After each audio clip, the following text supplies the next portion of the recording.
Come to solid state part 4 है ना, the last chapter portion में हमने सॉलिड स्टेट पार्ट 4 को देखा। वहाँ सॉलिड स्टेट पार्ट 4 में 14 ब्रेविस लेटिस को स्टडी किया। कितने? 14। और 14 ब्रेविस लेटिस किसको मिला के थे? There are 7 primitive and 7 non primitive. But हर प्रिमिटिव का नॉन प्रिमिटिव नहीं होता। There are 3 type of non primitive unit cells which you have already studied in the part 4। ठीक है, so there are 3 type of non primitive: face centred, body centred and end centred. तो face centred, body centre और ये पूरे 14 Brevis lettuce को याद रखने के लिए हमने 2 मैजिकल ट्रिक देखी थी। याद आ रही? तो पहली मैजिकल ट्रिक थी हमारी, कुबड़े का टैटू ऑरलैंडो ने मोनू के क्लिनिक पर त्रिशूल से रोहन से 6 रुपये में बनवाया।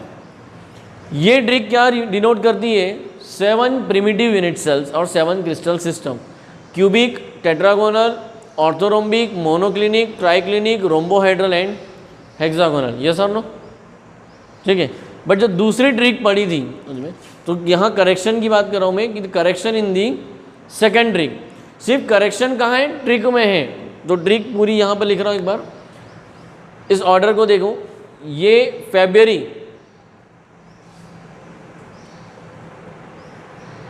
ये एफ बी यहाँ है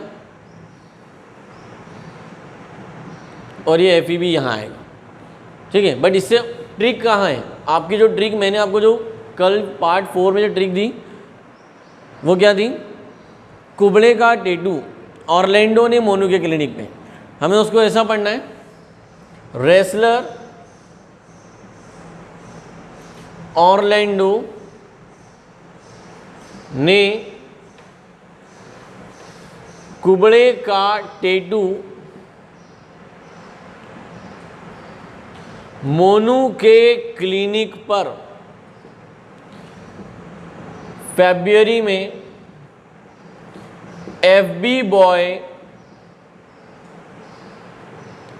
ईश्वर से बनवाया। देखो, तो ट्रिक की सेकंड लाइन में कोई चेंज नहीं है, पीछे वाले पार्ट में भी नहीं। सिर्फ ध्यान से सुनिएगा, पार्ट 4 की जो ट्रिक दी थी उसमें कुबड़ा वर्ड आगे था और ऑरलैंडो वर्ड पीछे। और इसी कारण जब ऑरलैंडो वर्ड पीछे था तो यहाँ पर ऑरलैंडो में क्या लिखा हुआ था? एफबी। याद आ रहा है? हाँ या नहीं? ट्रिक समझ में आ रही है मैं क्या बोलना चाह रहा हूँ? तो ऑरलैंडो के सामने एफबी है और कुबड़े के सामने क्या है? एफबी है।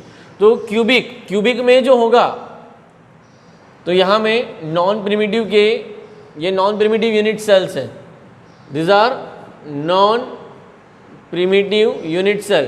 क्यूबिक में 2 होती है, face centred and body centred. ठीक है, अभी टेट्रागोनल में क्या है? सिर्फ बॉडी सेंटर।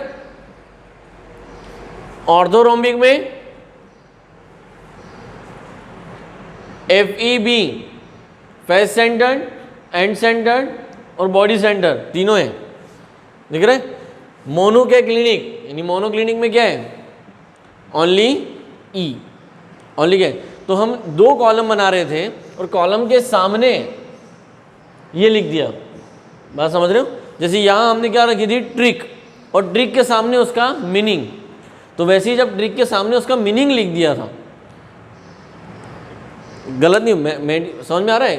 फेब्रुअरी, तो फेब्रुअरी का मीनिंग यहाँ लिख दिया था, तो वो इसके सामने आ गया, इसलिए ऐसा हो गया। तो हमारी ट्रिक हमें सेकंड पार्ट की 7 नॉन प्रिमिटिव की ट्रिक उसके साथ में नहीं लिख सकते, तो वो ऊपर नीचे आएगी। तो यहाँ ट्रिक वाला कॉलम नहीं बनेगा, यहाँ सीधे क्या बनेगा? Trick, 7 crystal system, non primitive और उनकी axial length and their axial angles या साइड्स एंड एंगल्स। तो ये पूरा एज इट इज है, इसमें कोई चेंज नहीं है। ट्रिक क्या है? सेकंड ट्रिक पे फोकस करेगा। ऑरलैंडो ने कुबड़े का टैटू मोनू के क्लिनिक पर फरवरी में एफबी बॉय ईश्वर से बनवाया। तो क्यूबिक में 3 टाइप की यूनिट सेल है, primitive and 2 non primitive, face centred and body. Cubic में एंड सेंटर्ड यूनिट सेल नहीं होती, क्यूबिक में एंड सेंटर्ड यूनिट सेल नहीं होती। Got my point? Along with this in the part 4 पूरी हमने मैजिकल ट्रिक से वो पूरी ऑब्जर्वेशन टेबल याद कर ली। आपको पेज नंबर 16 यानी कि 16 रुपीज़ 16 रुपये 27 पैसे में 345 पेज की नोटबुक आती है। तो ये 1/6 क्या है, ऑल साइड इक्वल, ठीक है। ऑल साइड इक्वल वाले कौन, 1 और 6, इनकी तीनों साइड क्या है, इक्वल है। तो this is the conclusion on axial length, it was conclusion. और एक्सियल एंगल में 4 कैटेगरी बनाई थी, all angle equal to 90 degree, all angle equal but less than 90 degree, only 2 angle equal and no angle equal. Got my point. So ये सारे conclusions थे, इसलिए पूरे number, तो वो नंबर वाली ट्रिक भी एक बार फिर से लिख रहा हूँ। तो ये सेकंड ट्रिक हुई, second trick, third trick magical, third magical trick हमारी 1 6 2 7, 1 6 साथ में आएगा, 2 7 3 4 5, 1 6 क्या है, all side equal, 2 7 only 2 sides equal, 3 4 5 no. तो 3 4 5 कौन थे आपके सामने ही देखो, 3 4 और 5 तीनों में लिखा है मैंने नॉट इक्वल। तो with the help of this trick आप ये साइड वाला कॉलम याद कर सकते हो।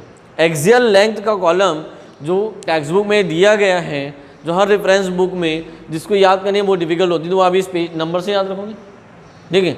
और एक जो फोर्थ ट्रिक जो आप लोगों ने बनाई किसके लिए, एक्सियल एंगल के लिए, क्या जी, केदी नंबर 123 है ना, केदी नंबर 123 कितनी 6, AK-47 कितने में ली, 5 लाख में ली, ठीक है। तो AK-47 खरीदी इसलिए वो जेल में है। तो 1 2 3 क्या है, ऑल एंगल इक्वल। तो 1 2 3 ये नंबर टेक्स्ट बुक में दी गई टेबल के नंबर जो यहाँ लिखा है ना 1 2 3 ये वो वाले हैं। तो this trick is completely correct, only you have to make a correction in second trick, no correction in third magical trick, no correction in fourth magical trick, इनमें कोई करेक्शन नहीं है। Clear, so it's clear to you. This is about what, all brevis lattice, 14 brevis lattice बोझ में। So with the help of this magical tricks you can remember the 14 brevis lattice। आपने अगर JEE previous year, NEET previous year खोल के देखी हो, उनको देखोगे तो easily you can find out the questions related to this. आपको लास्ट कॉलम आता है एग्जाम्पल्स का, जो मैं कह चुका हूँ कि एग्जाम्पल्स आपको बाय प्रैक्टिस याद करना होंगे। में for how you can remember the example with the help of your colleagues, your friends. में आप 7 स्टूडेंट इकट्ठे हो जाओ और एक को टारगेट दे दो कि तुम्हें सारे क्यूबिक के एग्जाम्पल याद करना है, तुमको टेट्रागोनल के, तुमको ऑर्थोरोम्बिक के, और 7 डेज तक एक दूसरे से क्या करना है, उसको पूछना है, टेस्ट लेना है। मुझ में by continuous practice you can remember the examples. मुझ में this is one of the thing. Second, daily watch the examples, मतलब आप रोज़ आप खुद ही एक टारगेट बनाओ कि आज सुबह मुझे क्यूबिक के एग्जाम्पल याद करना है और रात को सोने से पहले क्यूबिक के एग्जाम्पल क्या करना है, रिवाइज करना है। अगर नहीं याद आ रहे हैं तो क्या करना है, उसको देख लेना है। अगले दिन जब सुबह उठोगे तो क्यूबिक के एग्जाम्पल फिर से याद करना है, सोचो कि क्या थे, और साथ में टेट्रागोनल के एग्जाम्पल याद कर लो। Got my point. 7 डेज तक आप ये प्रोसेस करोगे तो विद इन अ 7 डेज उनमें you can remember all examples also. उसमें one of the student Munaf, उसने एग्जाम्पल्स को लेकर भी खुद की एक ट्रिक बना ली है, but it's so much difficult. So that trick वो खुद, क्योंकि उसने बनाई है इसलिए वही याद रख सकता है, बहुत टिपिकल है। So to remember example you can also make your own tricks, ठीक है। But as a teacher I can say that it's very difficult for me to create the tricks उसमें, क्योंकि वो भी जो भी बनाएगा, कोई भी बनाएगा, वो बहुत टिपिकल होगी और जिसने बनाई है उस वक्त उसको याद हो जाएगी। जस्ट लाइक सिमिलर कि अगर कोई इंग्लिश में आंसर है और वो मेरे ही लैंग्वेज में लिखा है तो I can remember that. For example ऐसे, तो अगर कोई भी इंग्लिश का ऐसे होता है ना, तो ऐसे अगर मैंने लिखा है तो आई कैन। या आप देखिए, आप कहीं स्पीच देने जाते हो और अगर आपको कोई बोले कि ये आपको स्पीच बोलना है सेम टू सेम, तो इट्स वेरी डिफ़िकल्ट। लेकिन अगर उसी स्पीच को बोले कि आप अपनी लैंग्वेज में बोलो, नाउ यू कैन। यस और नो? वैसे ही एग्जाम्पल्स के साथ भी है। तो आप अलग अलग वे यूज़ कर सकते हो। With the help of this you can make it, है ना, इसको आप कर सकते हो। Now you can start with the part 5, the most important part of the solid state, वो में the part 5 of the which is to count number of atoms per unit cell. So put up a heading part 5। ये correction कर लेना, इसमें table को systematic बनाना है, मैंने जैसी बनाई है, साथ साथ टेक्स्ट बुक की भी बनाना है। आप ट्रिक्स के लिए अलग से कॉलम भी बना सकते हो।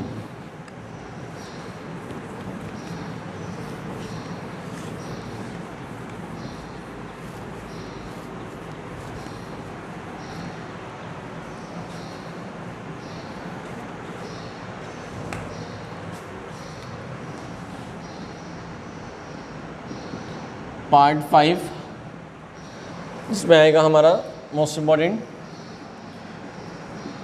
Number of atoms per unit cell. Heading डाली सबने, नंबर ऑफ एटम। इस पर बेस क्वेश्चन लिखते हैं। क्या क्वेश्चन दिया है? डायरेक्ट क्वेश्चन दिया है एनसीईआरटी में, और ऑब्जेक्टिव एग्जाम में भी कैसा क्वेश्चन आता है, तो एक ऑब्जेक्टिव भी देख लेते हैं और एक सब्जेक्टिव, दोनों।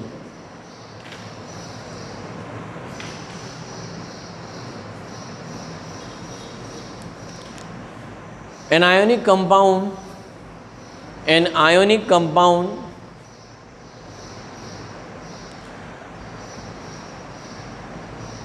sodium chloride crystal, an ionic compound sodium chloride crystal present in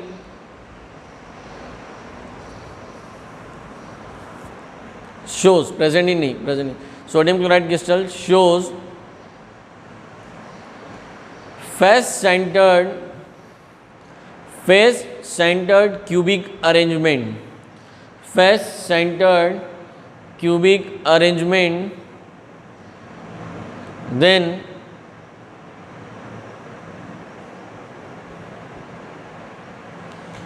how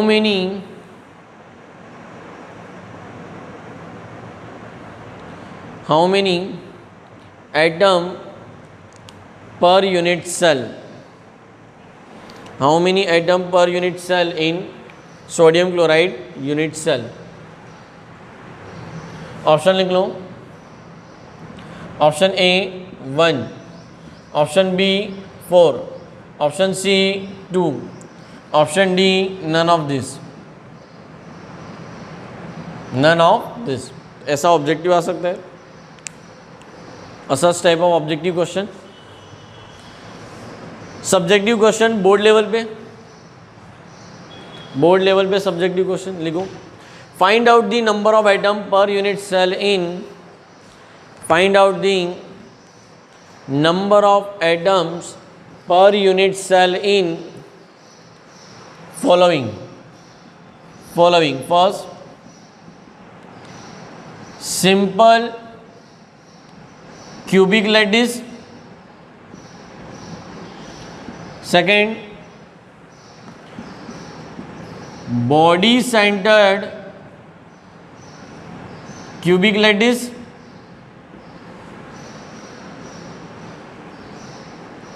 simple cubic unit cell कर दूं, body centred unit cell, and third face centred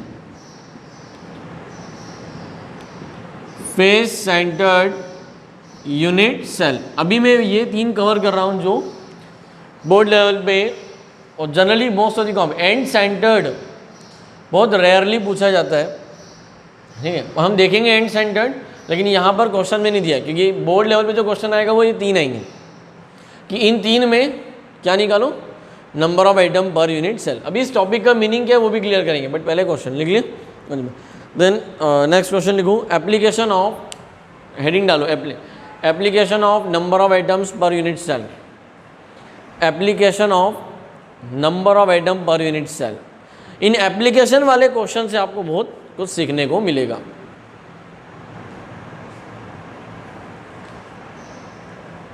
लिखो क्वेश्चन, इस पे बेस्ड क्वेश्चन कैसा आएगा।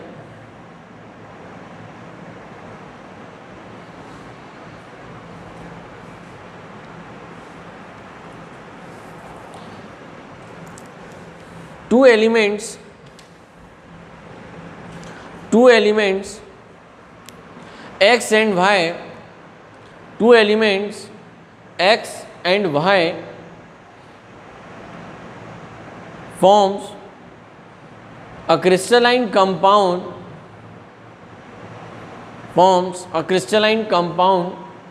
in which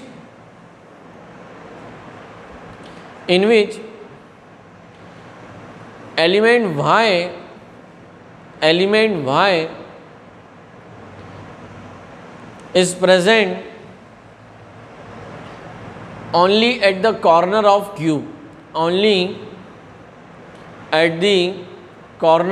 cube, while x is present at the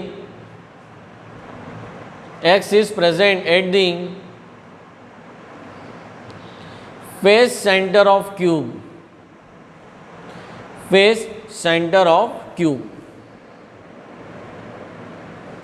then find out the formula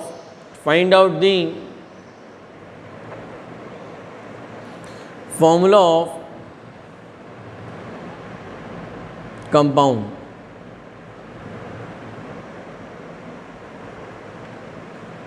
ठीक है, next question लिखो।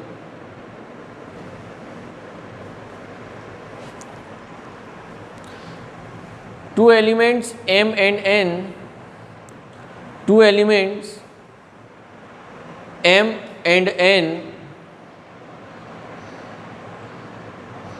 are present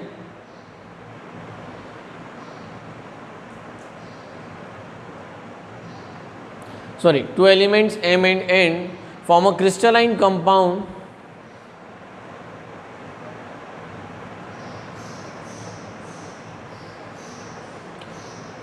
in which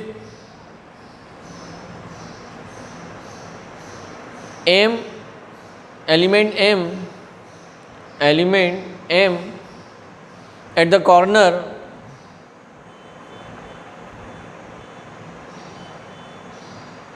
while element n present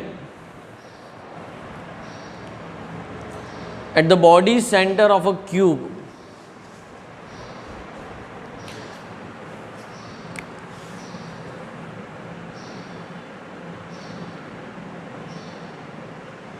comma, if formula of crystalline compound is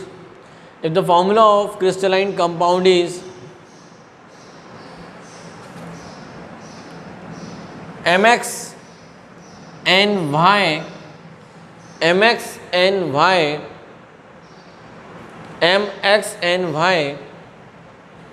then find out the x and y, चार option लिख लो। Option A x equal to 1 y equal to 3, option B x equal to 1 y equal to 4, option C x equal to 3 y equal to 1, option D x equal to 1 y equal to 1। ठीक है, मान लो देखो option A correct हुआ तो formula क्या बन जाएगा mx y 3। ठीक है, कैसे? जैसे एल्यूमिनियम क्लोराइड का फॉर्मूला होता है ना AlCl3, तो ये 3 क्या बताता है कि एक एल्यूमिनियम के साथ 3 क्लोरीन के आइटम है। नहीं समझे? तो हमें इस M एंड N से मिलकर बनने वाले इस एलिमेंट का एक्चुअल में फॉर्मूला फाइंड आउट करना है। ठीक है, अब नेक्स्ट क्वेश्चन लिखो।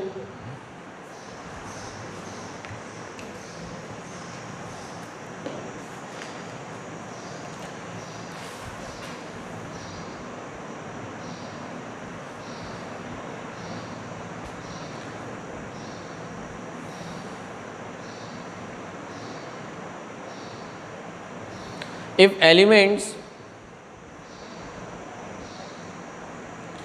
elements P, Q and R, P, Q and R, small letter में P, Q, R, if elements P, Q and R of an crystalline compound are present at corner,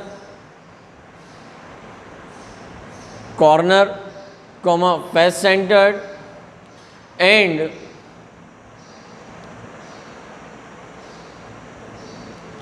body center of cubic lattice respectively,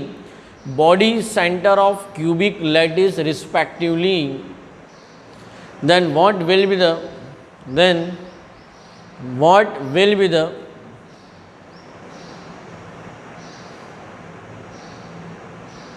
molecular formula of crystalline compound? तो एक application आपको बहुत अच्छे से clear हो गया होगा कि अगर number of atom per unit cell हम पढ़ लें तो इस टॉपिक को पढ़ने से हम किसी भी क्रिस्टलाइन कंपाउंड का क्या डिटरमाइन कर सकते हैं? Formula, molecular formula of ionic compound, molecular formula of crystalline compound, ये उसका एप्लीकेशन है। तो उस पर बेस्ड क्वेश्चन ये हुए। लिखो question.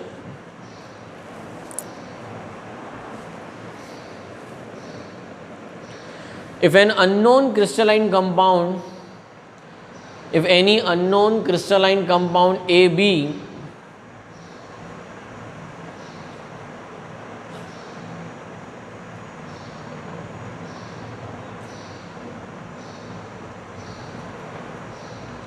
found in face-centered cubic unit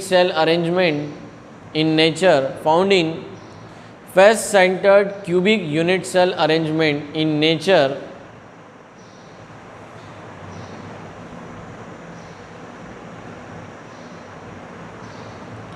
then calculate the number of unit cell in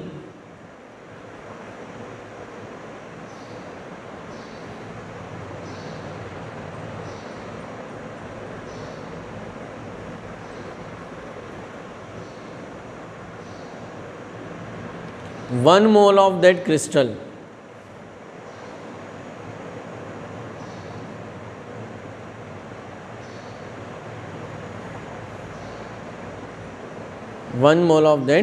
crystal.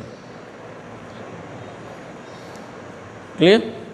तो हम नंबर ऑफ यूनिट सेल से रिलेटेड क्वेश्चन भी कर सकते हैं। और यहाँ अगर मैं सोडियम क्लोराइड, कैल्शियम क्लोराइड या कैल्शियम कार्बोनेट ऐसे एग्जांपल्स के साथ भी कर सकते हैं जिनका मोलर मास हमें पता हो।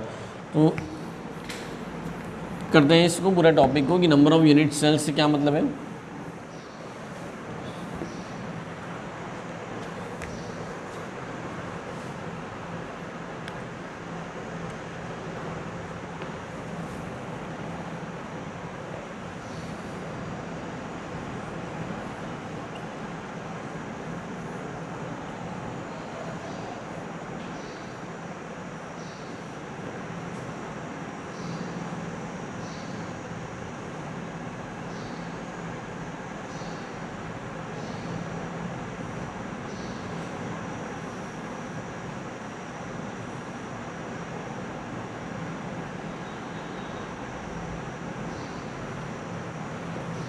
कुछ फिगर समझ में आ रहा है?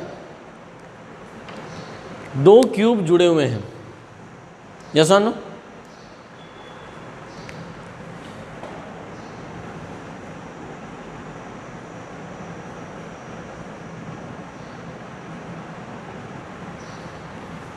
एक क्यूब बनाने के लिए मैंने कितने पार्टिकल का इस्तेमाल किया? 8। याद करो पिछले लेक्चर। 1 2 3 4, 4 बॉल के पीछे 4 बॉल, 1 2 3 4, 4 सामने दिख रही है, 4 पीछे, उनके सेंटर को जोड़ा तो क्या बन गया था? एक क्यूब बना था। तो 2 क्यूब बनाने के लिए 16 लगना चाहिए ना। अब जरा काउंट करो, यहाँ है, यहाँ है, यहाँ है, यहाँ है। नहीं समझ में आया? कुछ बात समझ में आ रही है? बोलो। अभी हम कुछ और एक हेल्प ले सकते हैं डस्टर के साथ में। कोई और एक डस्टर अपने पास है या कोई बॉक्स? जल्दी से देखो। नहीं, इसका इस्तेमाल तो नहीं। हम चलो ये 2 नोटबुक का इस्तेमाल कर सकते हैं, ठीक है। अभी आप इसको क्यूब समझ सकते हो। यहाँ देखोगे पार्टिकल, तो थोड़ा डिस्टेंस में तो ज़्यादा अच्छा लगेगा ना, कुछ मोटा। हाँ चलेगी, लो।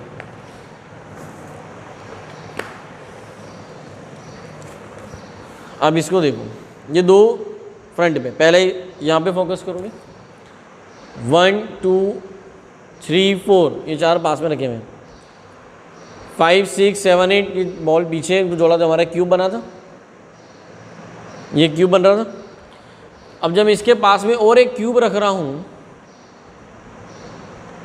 ठीक है, तो यहाँ पे कितने 4 एटम है? 1 2 3 4। लेकिन यहाँ पर दूसरे एटम की ज़रूरत नहीं है, क्योंकि जो एलिमेंट, जो एटम इस क्यूब का पार्ट है वो इस क्यूब का भी है। तो अगर एक क्यूब बनाने के लिए 8 चाहिए तो दूसरा क्यूब बनाने के लिए 8 की ज़रूरत नहीं है, इसी के ठीक बाजू में। नहीं समझे? क्योंकि वो, तो जो ये वाले एटम हैं, दिस एटम्स, ये पार्टिकल इस क्यूब का भी पार्ट है और ये इस क्यूब का भी पार्ट है, ये इस क्यूब का भी पार्ट है और इस क्यूब का भी पार्ट है। अगर इसी के ऊपर और एक क्यूब लगा दूं तो हमें क्या करना है? एक क्लोज्ड स्ट्रक्चर बनाना है। What we want? A closed.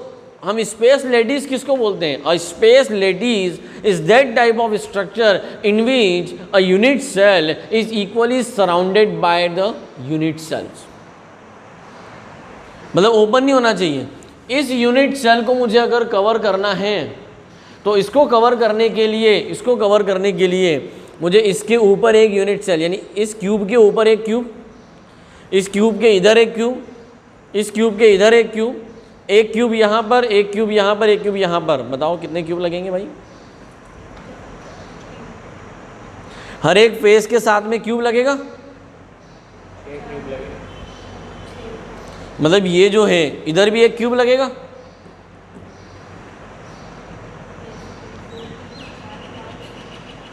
ये ऐसे सराउंडेड होगा ना। मतलब यहाँ भी एक क्यूब है, यहाँ भी एक क्यूब है, इसके ऊपर भी एक क्यूब है, इसके नीचे भी एक क्यूब है। तब जाकर ये पूरा क्या होगा? क्लोज बनेगा। मतलब ये क्या होगा? पूरा क्लोज। एक क्यूब इधर, एक क्यूब इधर। इमेजिन करिएगा आपके सामने 2 क्यूब मैंने बनाए, मैं हम चाहे तो यहाँ पर भी और एक क्यूब ड्रॉ कर सकते हैं। इसी को और आगे बढ़ा दूँ।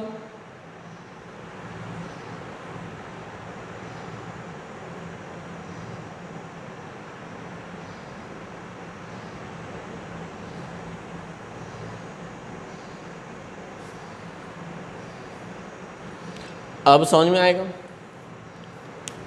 कि इस क्यूब को इसने और इसने क्लोज करा। तो देखो, लेकिन अभी भी ये एटम कैसे ऊपर से खुले हैं ना, तो हमें यहाँ ऊपर भी क्या चाहिए? एक क्यूब चाहिए।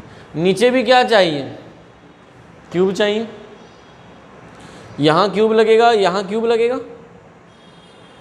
इधर क्यूब आया, इधर क्यूब आया। तो आपको ऊपर और नीचे दिख रहा है, लेकिन फ्रंट में भी तो एक क्यूब चाहिए और बैक में भी एक क्यूब। Yes sir no? तो ये जो कॉन्स्टिट्यूएंट पार्टिकल है, मतलब आप सोचो इसके ऊपर हम एक क्यूब बनाएं, अगर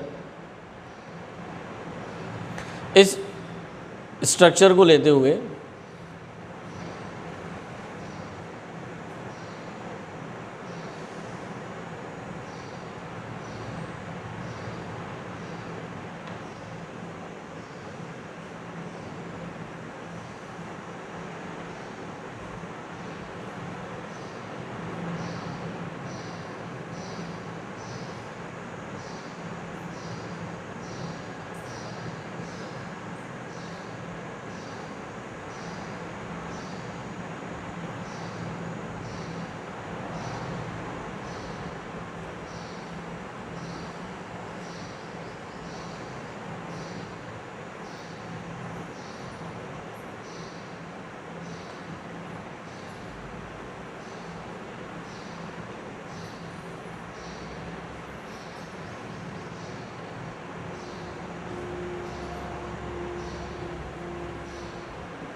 ऐसा कुछ दिख रहा है।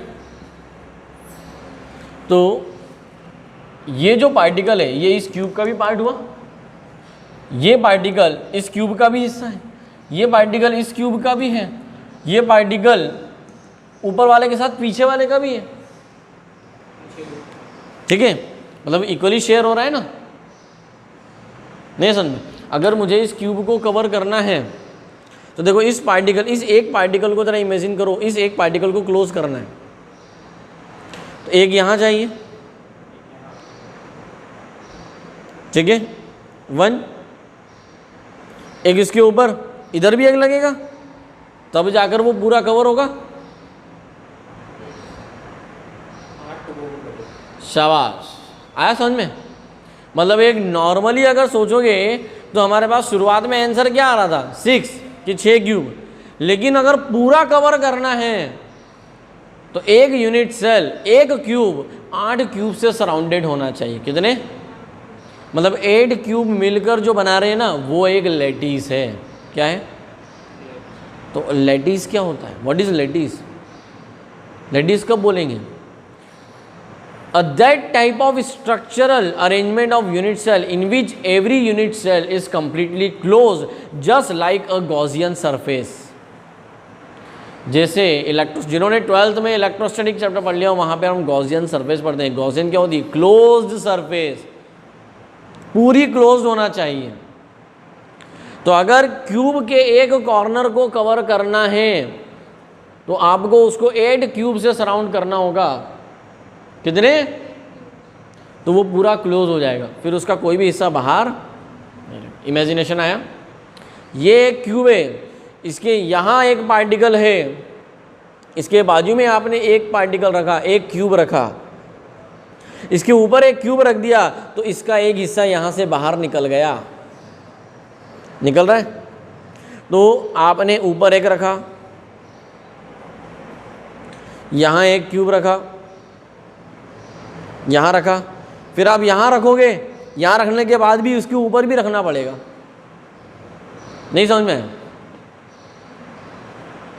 बात आ रही समझ में? So the 8 cube, combination of 8 cube will form a complete lattice, a closed structure. क्या बनाता है वो? क्लोज। कैसा बनाएगा क्लोज? तो देखो यहाँ पे 1 2 3 जैसे मैंने ये बनाया है मुझ में, अगर हम इसका पूरा एक नेटवर्क बनाए तो ऐसे 8 क्यूब का एक लैटिस का स्ट्रक्चर आपको टेक्स्ट बुक में दिया होता है, वो मिल जाएगा। जहाँ आप देखोगे तो आपको 8 क्यूब से मिलके बना हुआ होता है, यानी एक क्यूब आगे, फिर एक क्यूब पीछे, फिर इसके बाजू में एक क्यूब, फिर इसके ऊपर, फिर ऊपर वाले। अरे तो हमें कैसा मिलेगा? 8 क्यूब का पूरा एक स्ट्रक्चर्स मिलेगा जो उसको क्या करेगा? क्लोज करेगा। तो ये जो एक एटम है, the particle which is present at the one corner of a cube is equally shared by 8 cube. मतलब 8 क्यूब, देखो जरा, यहाँ एक क्यूब है, यहाँ एक क्यूब है, 7 क्यूब से शेयर करेगा एक क्यूब उसका। हाँ, वो खुद भी तो एक क्यूब है ना बेटा। ये एक क्यूब ये हो गया, ये एक क्यूब इधर आ गया, ठीक है। अभी फ्रंट में एक क्यूब आने वाला है, ठीक है। तो इस क्यूब के पीछे भी है, यानी 2 क्यूब आगे हैं, 2 क्यूब पीछे। ये ऐसा है ना, तो अभी यहीं पर इसके आगे भी मैं एक क्यूब लगा दूँ, तो 1 2 3 4 ये हुए थे। लेकिन एक क्यूब, दो क्यूब, तीन क्यूब, चार क्यूब, ये अगर मैंने चार लगा भी दिए 1 2 3 4, तो ऊपर वाला क्या है, खाली है, तो ऊपर से क्लोज करने के लिए ऊपर से भी चार लगेंगे। तो 1 2 3 4 5 6 7 8। नहीं समझे? ये एक क्यूब है, आपको इसके पास में एक क्यूब बनाना है, इसके पास में एक क्यूब बनाना है, फिर इधर एक क्यूब बनाना है, इधर एक क्यूब बनाना है, यानी 4 क्यूब बनाना है। 1 2 3 4, 4 बनाए। तो ये 4 तो नीचे के हुए। अब इन 4 के ऊपर, तो जब ऊपर बनाओगे तो ऊपर वाला 1 2 3 4, तो ये एक पार्टिकल, मतलब इस एक पार्टिकल 8 क्यूब का हिस्सा है ना। तो अगर एक जनरल स्टूडेंट ये सोचता है कि 8 बॉल मिलकर एक क्यूब बना रही थी, तो 12 बॉल मतलब 8 क्यूब बनाने के लिए कितनी बॉल चाहिए, तो हम क्या करेंगे 12 × 8। लेकिन ये कैलकुलेशन क्या होगा, रॉन्ग हो जाएगा। क्यों? क्योंकि एक बॉल 8 क्यूब का हिस्सा है, ठीक है। तो एक यूनिट सेल बनाने के लिए, एक यूनिट सेल बनाने के लिए इस बॉल का कितना पार्ट चाहिए, ओनली 1/8। ऐसा सभी का आएगा। तो एक क्यूब बनाने के लिए टोटल कितनी बॉल लगेगी, एक। और एक क्यूब सिर्फ कॉर्नर वाला बने तो कौन सा बनता है, सिंपल क्यूबिक यूनिट सेल। क्या बनता है? कुछ बात समझ में आई? Number of atom per unit cell का मीनिंग क्या है? What is the meaning of number of atom per unit cell?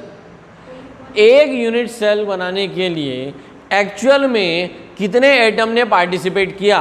फिर मीनिंग को अब गलत मत समझना। बोलेंगे सर एक्चुअल में तो 8 एटम लग रहे हैं, 8 नहीं है, इसका 1/8 पार्ट, इसका 1/8, इसका 1/8 पार्ट। ये वाला क्यूब देखना, इसका 1/8, इसका 1/8, इसका 1/8, इसका 1/8। समझ में आ रहा है? तो टोटल नंबर ऑफ पार्टिकल कितने? 8। Total number of constituent particle 8।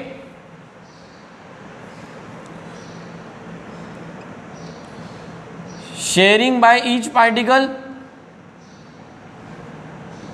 1/8।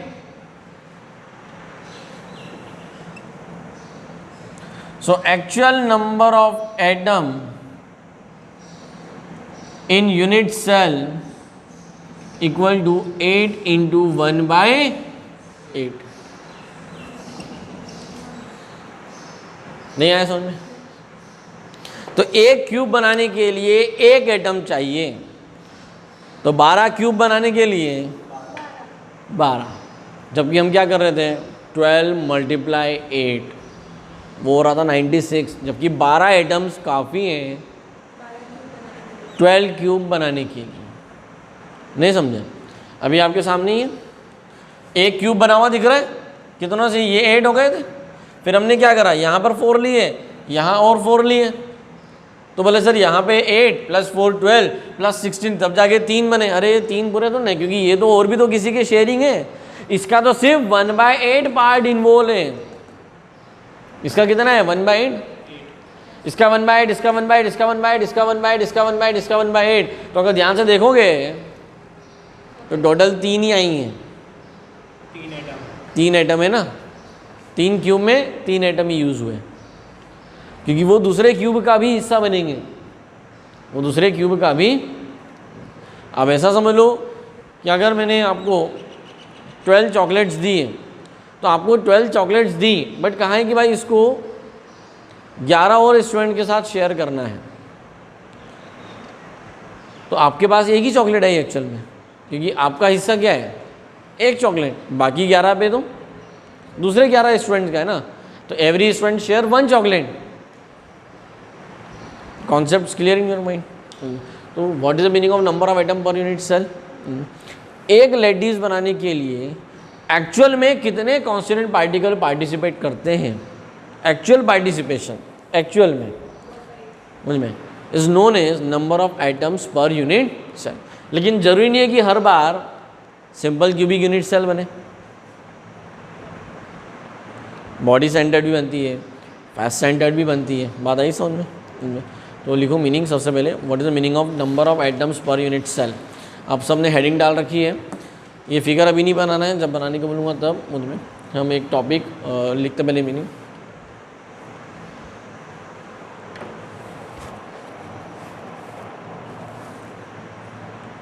As we know that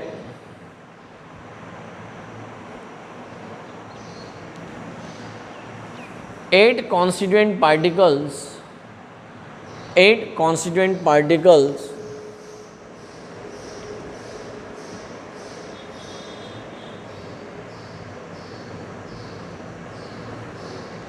comma present at the corner of cube, sorry ऐसा लिखो, as we know that eight constituent particles are required, eight constituent particles, as we know that eight constituent particles are required to form one simple cube,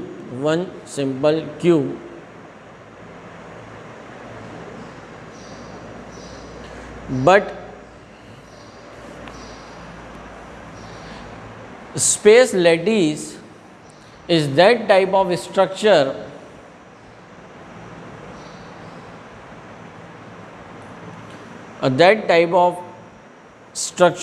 in which all the constituent particles should be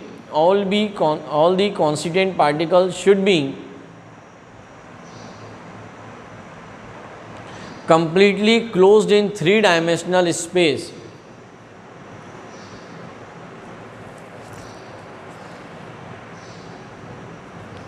Hence, comma करके लिखना, hence one cube will be surrounded by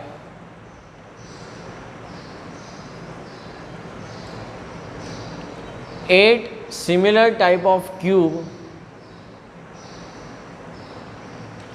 to form closed structure, and the closed structure which is formed by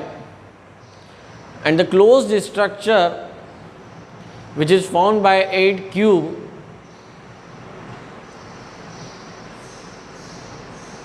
is known as space lattice or crystal lattice.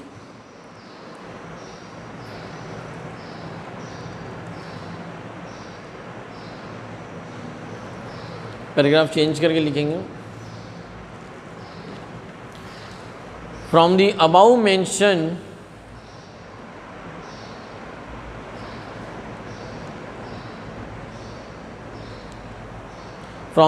mentioned definition of crystal lattice, it's clear that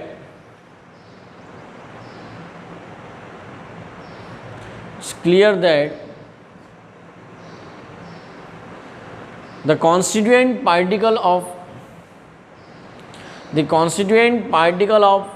one cube,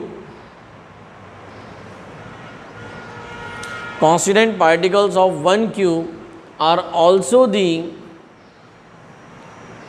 part of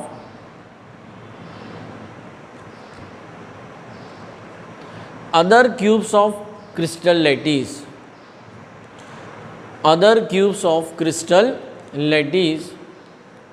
It means, full stop, it means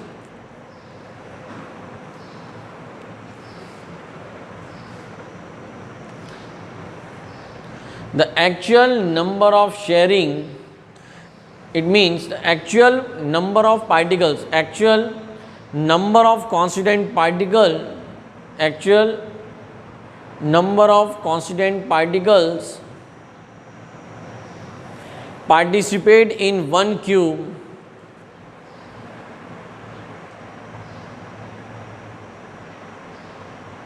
will not be 8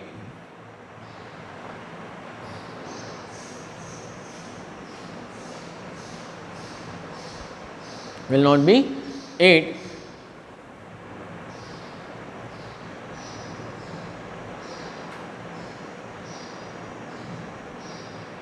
And the method, comma, and the method or process, and the method or process of finding actual number of particles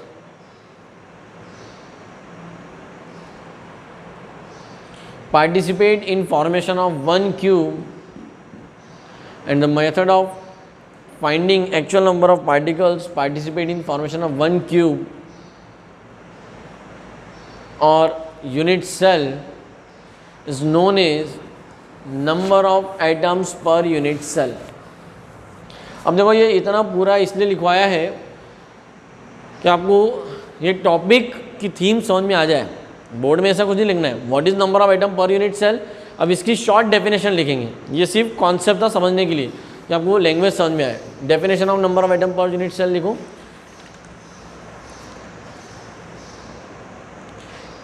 actual number of constituent particles, actual number of constituent particles और करके ना, और real sharing of constituent particles in forming a one unit cell, real sharing of constituent particles in forming a one unit cell is known as number of atoms per unit cell. तो एक cube बनाने में actual में एक ही atom का इस्तेमाल हो रहा है क्योंकि ये 8 क्यूब से सराउंडेड है. कितने से सराउंडेड है? 8 क्यूब से. तो 1 2 तो आपको दिख रही है, 3 4 इसके ठीक पीछे है, 5 6 7 8 इसके ऊपर है. 1 2 3 4 5. मतलब आपको ऐसा देखना है, आप डस्टर अपने साइड में ले लो या आप कोई पिन का बॉक्स ले सकते हो या रेक्टेंगुलर बॉक्स आपके पास में हो तो आप 8 बॉक्स एक जैसे डायमेंशन के ले लो. आपको ये इमेज, ये पॉइंट बहुत अच्छे से क्लियर होगा. अब एक डस्टर के पास में और एक डस्टर रख दो उसमें. सपोज़ यहाँ मेरे पास ये है, मेरे से क्लियर नहीं होगा. मैं हम इसी बुक से समझने की कोशिश करते हैं कि ये एक क्यूब के साथ में एक क्यूब रखा था. ठीक है, 1 2 यहाँ पर आया. अब इसी के आगे एक और बुक रखना पड़ेगी, तब जाकर क्या होगा, यहाँ पे 3 तो आगे 3 यहाँ 4 ऐसा आ सकता. ठीक है, ऊपर 5 6 7 8.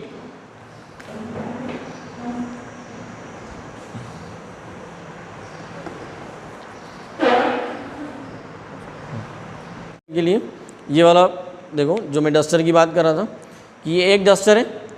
ठीक है, ये 8 कॉन्स्टिट्यूएंट पार्टिकल से बना है. इसी के पास में मैंने एक और रख दिया डस्टर. ठीक है, तो पहले ये 2 को रख रहे हैं यहाँ पे, ये मैंने 2 रखे हैं. दिख रहे हैं सबको? तो ये जो ऊपर टॉप पे है देखो, यहाँ पे 1 2 3 4, पीछे यहाँ 5 6 7 8 है. लेकिन इस क्यूब को बनाने के लिए मुझे 4 कॉन्स्टिट्यूएंट पार्टिकल कम लगे बिकॉज ऑलरेडी यहाँ पर 2 थे, 1 2 3 4, तो यहाँ पर 4 कॉन्स्टिट्यूएंट पार्टिकल्स कम लगे. तो ये जो पार्टिकल है ये इसका भी हिस्सा बना. अब मैंने यहाँ इसके बाजू में और एक रखा है, यहाँ एक और रखा है, तब जाकर वो जो स्फेरिकल बॉल है, कॉन्स्टिट्यूएंट पार्टिकल स्फेरिकल है, उसका नीचे वाला यानी आधा हिस्सा कवर हुआ. उस आधे बचे हुए हिस्से को कवर करने के लिए मुझे इसके ऊपर भी रखना पड़ेगा. ठीक है, तो अगर मैं इसके ऊपर रख दूंगा, अभी ये सिर्फ इतना रखा और यहाँ से छोड़ दूँ, यहाँ नहीं बनाऊँ, तो ये उस बॉल का ये वाला हिस्सा क्या रहेगा, खाली रहेगा. तो आपको 1 2 3 4 मतलब यहाँ पर 1 2 3 4 5 6 7 8 ऐसे 8 डस्टर रखोगे, या आप इरेज़र रबर से भी कर सकते हो कहीं से भी. लेकिन कोई भी एक वे आपको यूज़ करना है जिससे आपकी माइंड में एक इमेज क्लियर हो जाए. This image should be clear in your mind कि एक क्यूब को 8 क्यूब से सराउंड करना है. मतलब एक पार्टिकल 8 क्यूब का हिस्सा है. The one particle is the share of 8 cube. तो इस क्यूब में कितना हिस्सा आया, इसका 1/8 ही आया. इस क्यूब के पास कितने आए, 1/8 ही आए हैं. ठीक है, तो अब देखते हैं number of atom per unit cell. सबसे पहले किसमें हम निकालेंगे, number of atom per unit cell in find out number of item per unit cell in simple cubic. सबसे पहले सिंपल क्यूबिक में निकालते हैं, तो उसको कैसे निकाला जाता है? Number of atom to number of constituent particles, ठीक है, मल्टीप्लाई बाई 8 शेयरिंग। उसका फॉर्मूला क्या है? कितने कॉन्स्टिट्यूएंट पार्टिकल है? 8 एंड शेयरिंग बाय ईच, ठीक है। तो number of item per unit cell in cubic. तो सबसे पहला पॉइंट क्या लिखेंगे?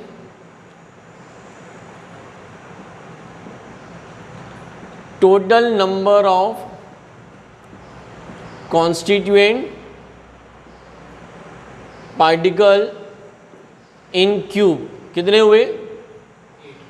इन यूनिट सेल, ऐसा लिखो।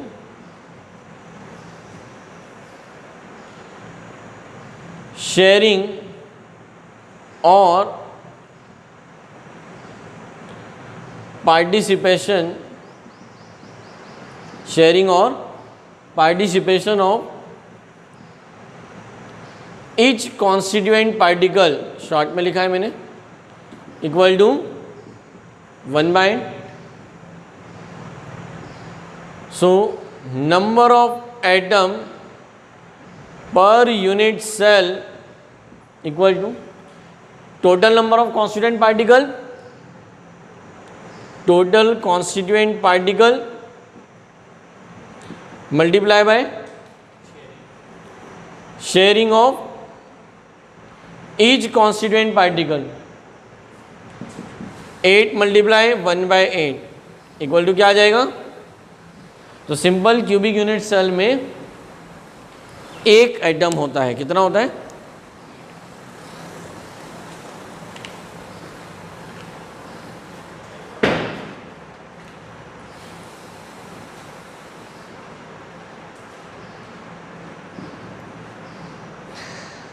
One number of atom per unit cell, clear? तो जो यहाँ लिखा है वो ऑलरेडी वहाँ मैंने अच्छे से लिखा है, इसलिए ये रिपीट नहीं करना, ये हटा देता हूँ। फिगर आपको बनाने की इच्छा हो तो आप बना सकते हो, बट पूरे 8 क्यूब का 8 क्यूब से मिलकर बनने वाले क्रिस्टल लेटिस का फिगर आपको किसी भी बुक में मिल जाएगा, even your text book also, यानी क्रिस्टल। तो आज फाइनली जाकर आपके माइंड में क्रिस्टल लेटिस की एक्चुअल डेफिनेशन क्लियर होगी कि हम लेटिस किसको बोलेंगे। एक लेटिस कब बोलते हैं? The close loop of unit cell, close होना चाहिए, मतलब एक ऐसा स्ट्रक्चर जिसमें एक यूनिट सेल पूरा क्लोज हो जाना चाहिए, मतलब उसका कोई भी एटम का, उसके कॉन्स्टेंट पार्टिकल का कोई भी हिस्सा ओपन नहीं होना चाहिए स्पेस में। अगर आपने एक यूनिट सेल को क्लोज कर दिया है 3 डायमेंशनल स्पेस में, तो क्लोज करने पे जो शेप मिलता है उस शेप को क्रिस्टल लेटिस कहते हैं। So when a unit cell, when each and every constituent particle of a unit cell are closed or surrounded by some other unit cell to obtain a closed structure, then a geometry which is obtained in 3-dimensional space is known as crystal lattice or one crystal lattice or one space lattice. तो उसको close करने के लिए आप ऐसा नहीं करोगे कि अगर मुझे क्लोज करना है तो सर एक पर्दे से क्लोज कर दो, मतलब एक बड़ा सा बॉल रख दो। आप ऐसा नहीं बोलोगे कि सर ये एक क्यूब है, इसको क्लोज करना है तो चलो यहाँ पर एक स्फेयर रख देते हैं, वो तो एमॉर्फस सॉलिड बन जाएगा ना। क्योंकि क्रिस्टलाइन क्या होता है? जिसमें सभी ज्योमेट्री, क्यूब के पास में क्यूब के पास में क्यूब ही होना चाहिए। ऐसा नहीं कि क्यूब के पास में मोनोक्लिनिक के पास ट्राइक्लिनिक। अगर ऐसा हुआ तो ऐसा सॉलिड तो एमॉर्फस सॉलिड हो गया। हम क्या बना रहे हैं? Crystalline solid. जैसे वॉल बनी है तो पूरी वॉल ब्रिक से ही बनना चाहिए, ऐसा तो नहीं एक ब्रिक, एक आयरन, एक प्लास्टिक, एक फोम। ऐसी वॉल बनाओगे तो जहाँ फोम लगा है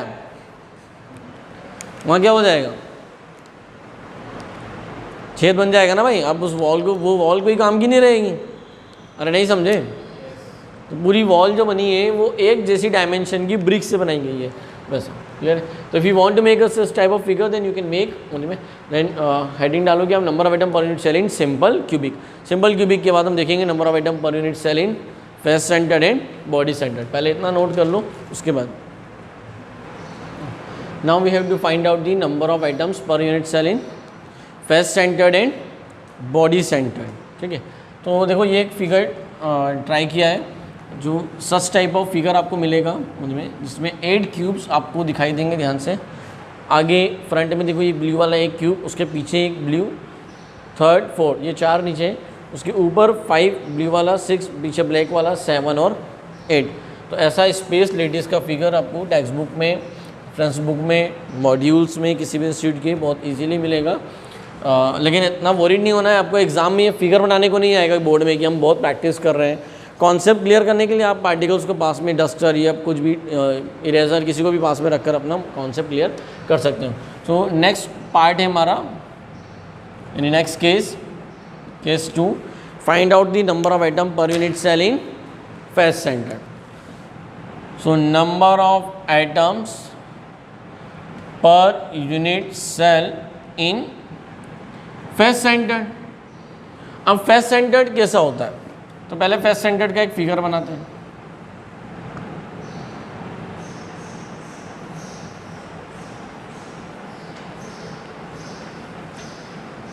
फेस सेंटर्ड में कॉर्नर के साथ साथ, along with corner, the particles are also present at the centre of face. तो देर आर 6 फेस। देखो ऊपर टॉप फेस का सेंटर ये रहा, ठीक है। साइड फेस का सेंटर, इस साइड फेस का सेंटर, बॉटम का सेंटर, ठीक है। अभी ये फ्रंट का सेंटर यहाँ पर है, और जो बैक वाला दिख रहा है उसका सेंटर ये रहा, ठीक है। कितने सेंटर हुए? 6 सेंटर। फिगर में देखोगे, यहाँ पर आकर देखो, अब आप मज़ा आएगा। ये एक क्यूब, इसके बाजू में एक क्यूब है, तो इसके फेस के सेंटर पे, यानी बीच में एक पार्टिकल है, वो यहाँ पर है, ठीक है।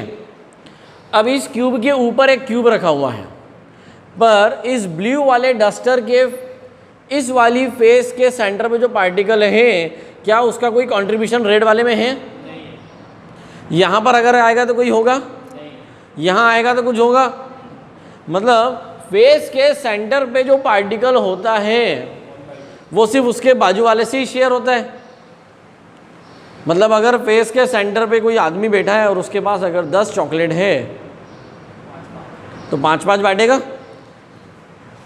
5 इसके पास, 5 इसके बाजू वाले के पास, ठीक है।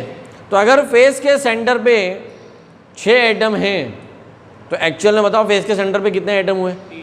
3, क्योंकि हर एक का आधा ही पार्टिसिपेट कर रहा है ना। मतलब ये एटम आधा इस क्यूब में है। The atom which the constituent particle which are present at the centre of face, the 50% part of that atom is participate in one unit cell and the 50% in neighboring unit cell. तो अगर सबका 50-50-50 जोड़ दूं तो कितना बन जाएंगे? 3 और 1 4। ये 1 कहाँ से आया? अरे एक कॉर्नर वाला क्या मिल, कॉर्नर वालों के कितने हैं? 1। तो total number of atom per unit cell कितने हुए? 4। Total number of atom per unit cell कितने हुए? 4। तो अब इसको कैसे निकालेंगे, इसको लिखेंगे कैसे एग्जाम में? Total constituent particle at face centre equal to 6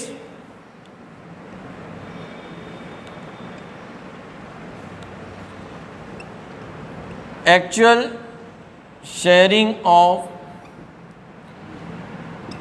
each face centered constituent particle equal to 1/2, ठीक है। So total number of constituent particle या एक्चुअल नंबर बोले, सो number of constituent particle in unit cell due to face centered equal to 6 into 1/2 equal to 3। तो centre वालों से तो मिलकर 3 constituent particle और इन कॉर्नर वालों से मिलकर 1 बन रहा है।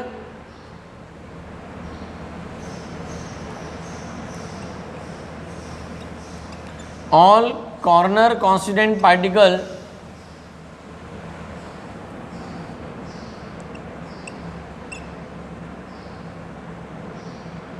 Sorry, number of constituent particle due to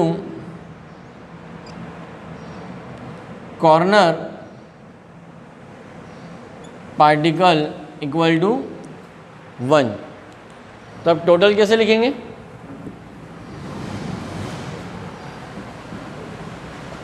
total number of atoms या constituent particle per unit cell equal to 3 + 1। कितना आ जाएगा? 4। मतलब फेस सेंटर्ड बनाने के लिए आपको कितने चाहिए? 4। मतलब एक फेस सेंटर्ड क्यूबिक बनाने के लिए आपको 4 एटम्स की आवश्यकता पड़ेगी। कितने की पड़ेगी? 4। क्लियर? नाउ नेक्स्ट केस क्या है ना? Body centred. Case 3,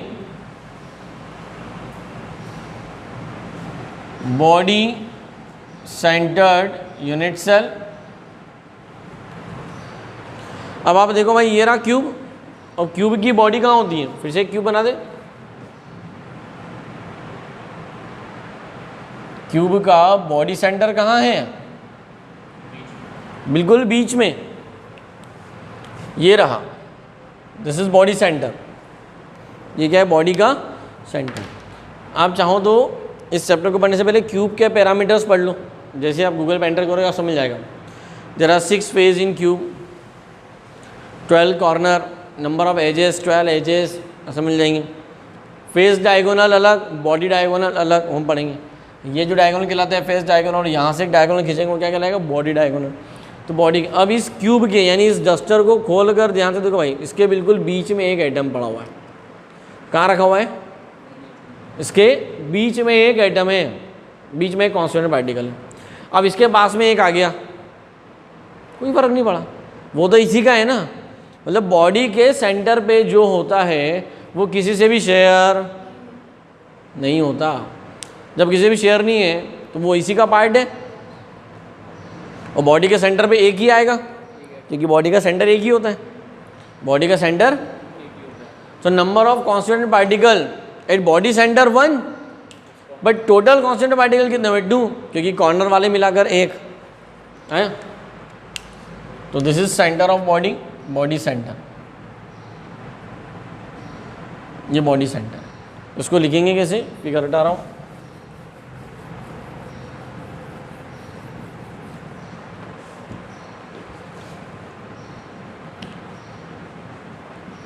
So constituent particle at center of body equal to 1. Constituent, यहाँ हमने लिखा है, देखो, number of constituent particle due to corner. So number of constituent particle due to corner equal to 1. So total number of atom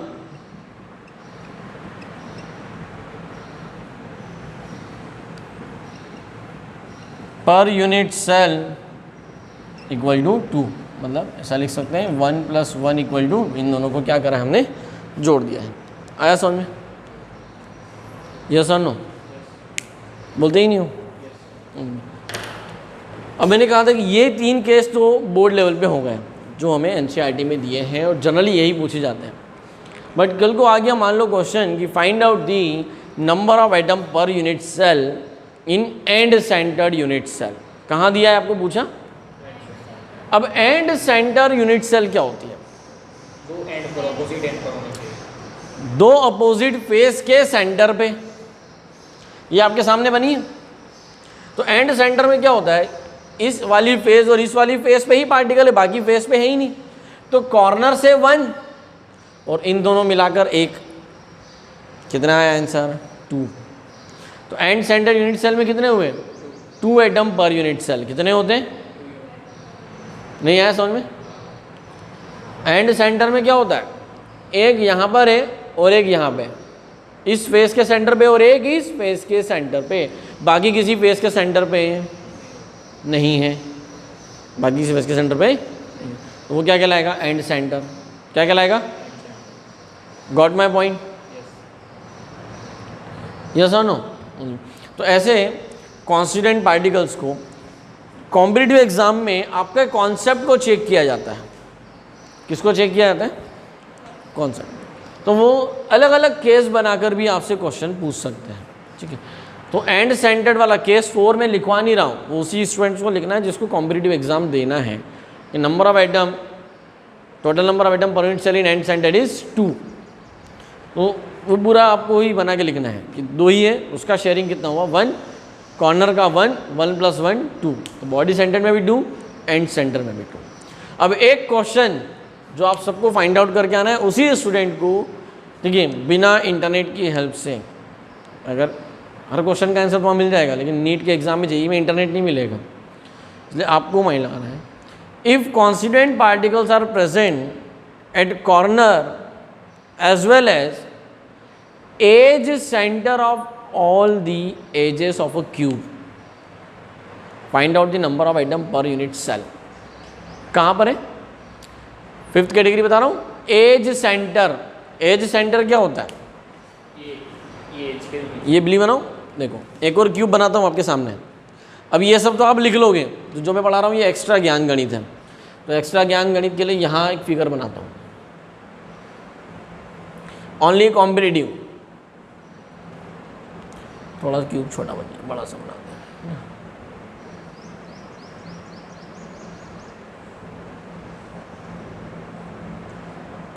cube दिख रहा है सबको? ये वाला, ये कॉर्नर है, हाँ या नहीं? बोलते जाओ।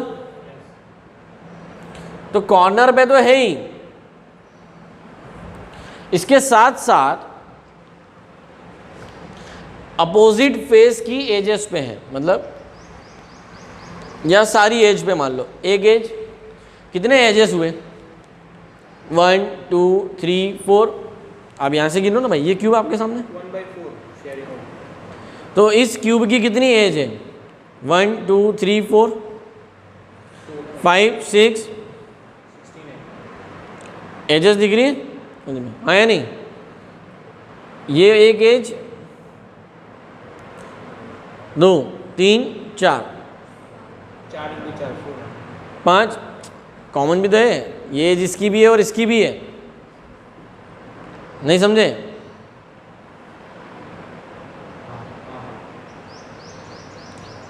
फोर 5 6 दिख रही? 7 5 6 7 8 9 10 11 12। अगर ध्यान से सुना होता तो अभी थोड़ी देर पहले ही मैंने कहा था कि क्यूब में 12 कॉर्नर एंड 12 एजेस होती है। कितनी एज हुई? हर एज के सेंटर पे एक कॉन्स्टिट्यूएंट पार्टिकल है। हर एज के सेंटर पे एक कॉन्स्टिट्यूएंट पार्टिकल है। देखिए अब आपको अभी नहीं आंसर देना है, पूरा लिख कर लेकर आओगे, ठीक है? और कल मुझे फाइंड आउट करके दोगे कितने? Find out the number of atom per unit cell if constituent particles are present at the edge centre along with corner. ये क्वेश्चन उसी स्टूडेंट को लिखना है जिनको कॉम्पिटिटिव एग्जाम्स देना है। Find out the number of atom per unit cell if, है ना? और आ भी जाए तो बोलना नहीं है भाई, सबको दिमाग लगाने दो, फाइंड आउट करके रखना है। आंसर आ जाए तो मुझे भेजना है लिख कर प्रॉपरली, बट ठीक है। Find out the number of atom per unit cell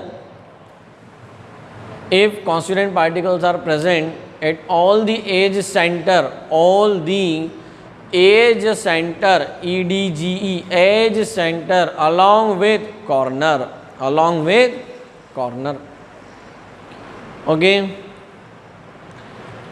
है या नहीं? अब सम टाइम ऐसा भी क्वेश्चन आ जाता है, देखो इसमें कितने मॉडिफिकेशन आएंगे कॉम्पिटिटिव में, कि कॉर्नर पे है और कॉर्नर के साथ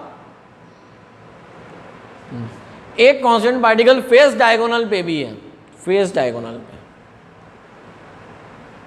तो कितनी फेस होती है? सम टाइम वो क्या बोलते हैं, 2 constant particle at each face diagonal, 3 constituent particle H phase diagram, मतलब आपका वहां पर क्या चलेगा, ब्रेन, मतलब जिसके पास वहां डस्टर होगा वो सॉल्व कर लेगा। डस्टर वहां तो ले जा नहीं सकते, तो क्या चाहिए, ब्रेन में डस्टर होना चाहिए, या आपके पास इरेजर हो, वो भी ले जाना अलाउ नहीं है, हाँ या नहीं, ठीक है।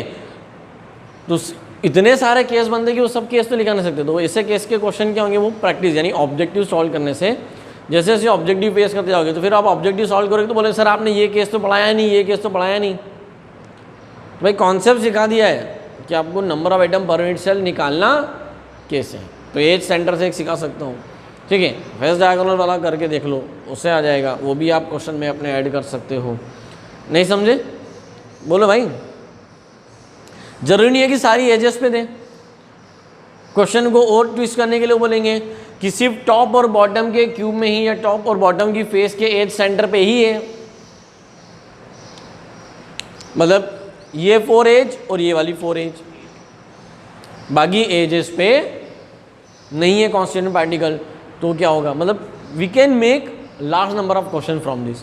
तो इस टाइप के क्वेश्चन तो बहुत सारे बन सकते हैं, ठीक है। हमें क्या पढ़ना है अब, इसका एप्लीकेशन, एप्लीकेशन पे बेस्ड क्वेश्चंस कैसे आते हैं। तो नाउ पुट अप हेडिंग, ये सब लिख लेना, number of item per unit cell in case two face centred, number of item in body centred unit cell. Next put up heading, application of number of items per unit cell. तो पहला application लिखो first, to find out the formula of unknown crystalline compound, find out the formula of any given crystalline compound or unknown crystalline compound.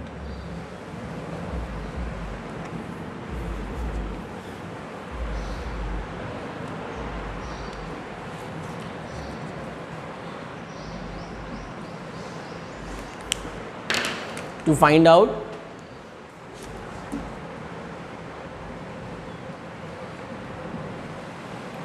formula of crystalline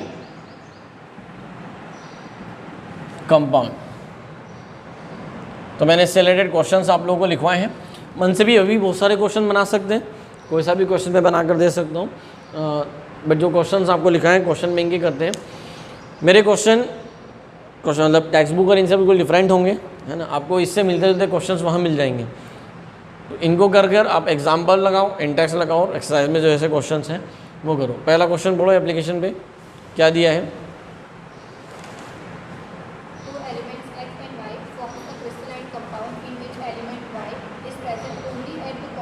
रुको, तो x और y मिलकर एक crystalline compound बनाते हैं जिसमें y लिखा है, क्या क्या गिवन है वो लिख लेते हैं। x and y form crystalline compound, ठीक है। क्वेश्चन नंबर कौन सा है बेटा, क्वेश्चन नंबर फर्स्ट एप्लीकेशन का, x and y form crystalline compound, ऐसा मैं लिख लेता हूँ यहाँ पर, element y only at corner, okay, and x at face centre, yes और नो। तो देखो हमें क्या करना है, फॉर्मूला बनाना है।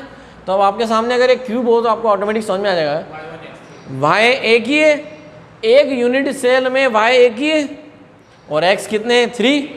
तो फॉर्मूला क्या बन गया, y1 x3। आया क्या समझ में। कॉर्नर पे जो रहते हैं, number of item per unit cell में कॉर्नर वालों का कितना है, 1 ही है। मतलब आप ऐसा लिख के रख लो, simple cubic 1, body centred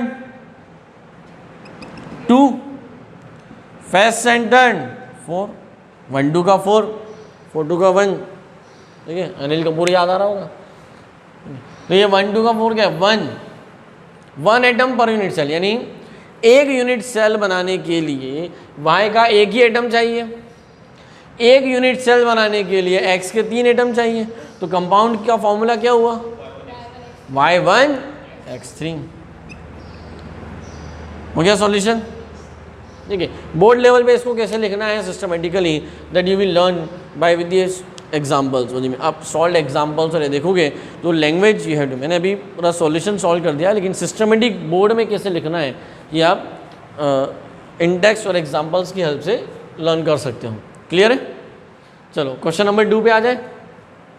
question number 2 बताओ। Two elements M and N forms a crystalline compound in which element M at the corner while element N present at the body center of the group. The formula of crystalline compound is Mx and Y. We'll find out X and Y. Given है formula of compound. Formula of compound क्या है? M X N Y, M X N Y. और क्या given है? M only at corner, N only at body centre. तो हम तो जानते ही हैं कि जो बॉडी सेंटर पे होता है वो एक ही एटम होता है और कॉर्नर पे भी एक ही होता है। तो एक्स और वाई की वैल्यू क्या हुई? 1 1। आ गया answer. x equal to 1, Y equal to 1। Formula of compound is Mn। क्या हुआ? यस और नो? आया क्या समझ में? ऑप्शन आपको मिल गया होगा उनमें। अब जो नेक्स्ट क्वेश्चन, लास्ट क्वेश्चन दिया है वो आप ट्राई करो। उसके पास आपको सॉल्व करने के लिए 1 मिनट का समय है। 1 मिनट तक सोचो समझो कि क्या हो सकता है उसका आंसर। मुझ में आ जाए तो सिर्फ रेज हैंड करना है। Second application, what is the second application? First application था to find out the formula of crystalline compound. उस पर 2 कैटेगरी के क्वेश्चन बने, ठीक है। अच्छा, इस पर एक और क्वेश्चन आता है कि आपको 3 एलिमेंट का combination they they, element of 3। तो मैंने एक ऐसा क्वेश्चन लिखा है, तो पहले वो कर लेते हैं तो ये वाला एप्लीकेशन पूरा हो जाएगा। तो 3 एलिमेंट PQR वाला एक क्वेश्चन होगा, वो बताओ। The elements PQR of an crystalline compound at corner, face center and body center respectively. 1 minute, सबसे पहले corner, Face center and body center. Okay. तो देखो 3 एलिमेंट P कहाँ है? कॉर्नर पे है। Q कहाँ है? फेस सेंटर पे। और R कहाँ है? बॉडी सेंटर पे। तो बस आपका फॉर्मूला आ गया, बहुत ईजी है। कॉर्नर वाले का कंट्रीब्यूशन 1 होता है, मतलब P1। फेस सेंटर वाले का 3, बॉडी सेंटर 1।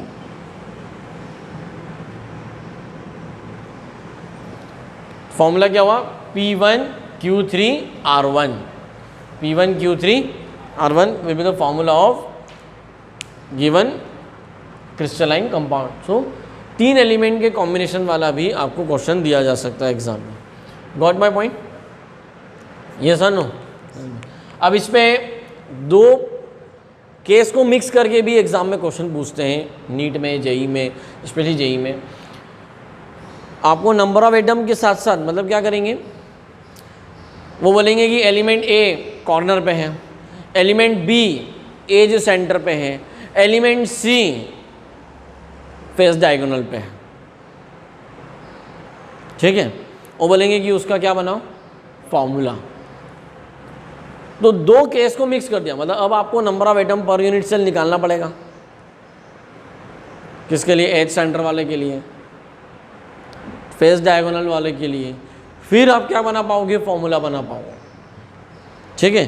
तो ये जो ऐसे टिपिकल क्वेश्चंस होते हैं उनमें तो कॉन्सेप्ट क्लियर है तो आराम से आप कर लोगे। आप खुद ही अलग अलग जगह पार्टिकल रखकर केस बना कर करो। तो now put up heading second application. Second application क्या है? What is the second application of number of atom per unit cell का सेकंड एप्लीकेशन क्या है? To find out number of unit cell, to find out number of unit cell in given quantity or given moles of any crystalline compound। तो ऐसा एक question मैंने आपको दिया है, ठीक है। क्वेश्चन नंबर कौन सा है? वो मोल वाला क्वेश्चन नंबर 4, एप्लीकेशन का 4th नंबर का क्वेश्चन हुआ। ठीक है, उसमें क्या दिया है कि an unknown organic compound A B जो क्या बनाता है, फेस सेंटर्ड यूनिट सेल बना रहा है। क्या बना रहा है? तो an unknown organic compound A B face centred बना रहा है और उसके 1 मोल आपके पास है। कितना है?